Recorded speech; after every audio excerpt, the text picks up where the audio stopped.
उपचुनाव में कांग्रेस प्रत्याशी के समर्थन में किसान सभा को संबोधित करने बुलंदशहर पहुंचे राजस्थान के पूर्व उप मुख्यमंत्री सचिन पायलट ने किसानों को संबोधित करते हुए सरकार पर जमकर जुबानी बाण चलाए। सचिन ने कहा कि यूपी की राजधानी लखनऊ में किसान की पैरवी करने वाला कोई वजीर बैठा ही नहीं है। सत्ता के पुजारी वोट लेकर चले जाते हैं, मगर किसानों के हितों की वकालत कर रहे व्यक्ति ना तो केंद्र में मौजूद है और ना ही राज्य सरकार में। देश और प्रदेश को कोई बाहर से आकर नहीं बदलेगा, बल्कि हमें खुद अपना भविष्य तय करना होगा। सचिन ने कहा कि जाट, गुर्जर, ब्राह्मण, बनिया से अब जनता का कोई मतलब नहीं है। मध्य प्रदेश में 15 साल राज करने के बाद जनता ने शिवराज सिंह को भी विदाई दे दी। वो अलग बात है कि शिवराज तिगड़म लगाकर पिछले दरवाजे से फिर मुख्यमंत्री बन गए। सचिन ने दावा किया कि लोगों के भले ही गले न उतरे, मगर वहाँ भी कांग्रेस पार्टी जीतने जा रही है। सचिन ने दावा किया कि किसान की बात रखने में उन्होंने कभी कोई संकोच नहीं किया, चाहे सरकार हो या पार्टी। वहीं पत्रकारों से बात करते हुए सचिन ने सरकार पर आरोप लगाया कि सरकार द्वारा लाए गए कृषि सुधार विधेयक किसान की कमर तोड़ देंगे। देश में 87% लघु किसान हैं, जिन्हें इन विधेयकों से रोटियां लाले पड़ जाएंगी। सचिन ने दावा किया कि जिन भी राज्यों में कांग्रेस सरकार है, वहां किसानों को इन विधेयकों से बचाने की रणनीति तैयार की जा रही है। सचिन ने आरोप लगाया कि सरकार नियत और नीति दोनों खराब रखती है। हरियाणा की बेटी निकिता हत्याकांड पर प्रतिक्रिया देते हुए सचिन बोले, अपराधी कोई भी हो, हम उसे सजा दिलाना चाहते हैं। सचिन बोले, बसपा और भाजपा के खेल को आम मतदाता समझ चुका है और उपचुनाव में कांग्रेस चौंकाने वाले नतीजे सामने लाएगी। इंडिया डायरेक्ट न्यूज के लिए बुलंदशहर से विकास त्यागी की रिपोर्ट। अब जब जाहिर हो चुका है, जो पहले पर्दे के पीछे होता था अब खुलकर हो रहा है, और जिन लोगों ने ये कोशिश करी थी कि अपनी छवि अलग रखें, आज उन्होंने हाथ मिला लिया है। मुझे लगता है उत्तर प्रदेश के सब लोग समझदार हैं और जानते हैं कि कौन सी पार्टी किसके साथ खड़ी है। बहुजन समाज पार्टी का जो कल का स्टेटमेंट आया है, उससे स्पष्ट हो चुका है कि किसके पाले में वो खड़े हैं। तमाम जिला कृषि बिल पर आपका क्या स्टैंड है? कमेटी के सभी पदाधिकारी, भैया माइक बंद करा दो, माइक बंद करा दो यार। हुसैन भाई, सबका हम जो की सरकार ने बिना सलाह करे, बिना राज्य सरकारों को विश्वास में लिए जबरदस्ती जो बिल पारित करवाए हैं संसद के अंदर, वो किसान विरोधी हैं। किसी किसान ने ये मांग नहीं रखी थी। अगर आप मंडियों को बंद करना चाहते हैं तो वैकल्पिक व्यवस्था बनाइए।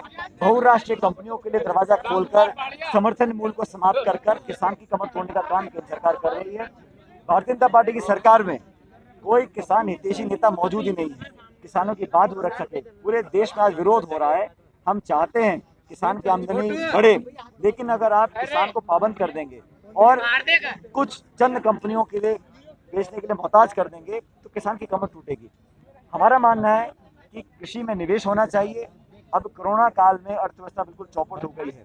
जो देश का अन्नदाता है, जो पूरे देश का पेट पालता है, उसका अगर इस प्रकार से अनदेखी अगर होगी, उसका शोषण होगा, उसको जो लघु किसान है, 87% देश में जो किसान है वो लघु किसान है, सीमित किसानी करता है, उसका पेट पालने के नाले पड़ जाएंगे। इसलिए हमारी जहाँ कांग्रेस की सरकारें हैं, हम इन बिलों के खिलाफ विधानसभा में नए कानून बना रहे हैं ताकि किसानों का संरक्षण किया जा सके।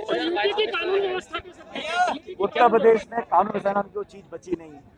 उत्तर प्रदेश में सिर्फ दमन की राजनीति हो रही है, डरा धमका के लोगों से काम लिया जा रहा है। पुलिस प्रशासन राजनीतिक आकाओं के आदेश पर काम कर रहा है। महिलाओं की सुरक्षा के लिए मुख्यमंत्री जी को ये स्पष्ट करना पड़ेगा कि उत्तर प्रदेश देश का नंबर 1 राज्य है जहां महिलाओं के साथ दुष्कर्म हो रहे हैं, उत्पीड़न हो रहा है, और उत्पीड़न होने के बाद, दुष्कर्म होने के बाद सरकार आंख मोड़ लेती है, मुंह मोड़ लेती है। इसका मतलब है कि आपकी नीति नियत दोनों खराब है। हाथरस कांड में दिग्गज नेता पहुंच रहे हैं, निकिता कांड में कोई दिग्गज नेता क्यों नहीं पहुंच? देश में जहां पर भी हो, नेताओं के पहुंचने के अलावा पुलिस ने वहां क्या काम किया? घटना जब घट जाती है उसके बाद पुलिस प्रशासन और सरकार का रवैया क्या है? आधी रात में किसी बच्ची की लाश को जला देना, ये कहाँ की इंसानियत है? ये छुपाने का काम किया गया, सबूतों को नष्ट करने का काम किया गया। इसलिए अपराध होने के बाद तब सरकार एक्शन में आती है, तब उसकी निष्पक्षता सामने आती है। उत्तर प्रदेश में ऐसा हुआ नहीं, इसलिए हम सबने विरोध किया और मुझे खुशी है कि अब कोर्ट के माध्यम से वहाँ जांच बिठाई गई। मायावती जी ने भाजपा का समर्थन किया है खुले तौर पे, आप क्या कहना चाहिए? मैंने कहा ना, अब कुछ कहने को बचा नहीं।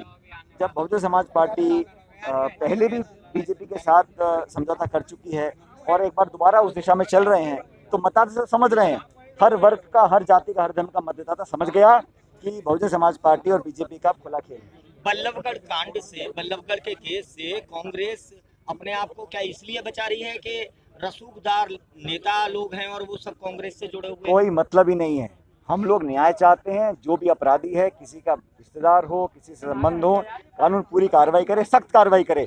और मैं स्पष्ट कहना चाहता हूं, किसी भी अपराध में अगर कोई लिप्त है, उस पर निष्पक्ष जांच हो, जांच में कोई अपराधी पाया जाए, उस पर सख्त से सख्त कार्रवाई होनी चाहिए और होके रहेगी। बुलंदशहर में और मैं कहता हूं, ये बात इसलिए नहीं कि हरियाणा में बीजेपी सरकार है, यूपी में बीजेपी सरकार है। सरकार किसी की भी हो, नागरिक तो उस देश के हैं, बच्ची बेटी तो हमारी हैं।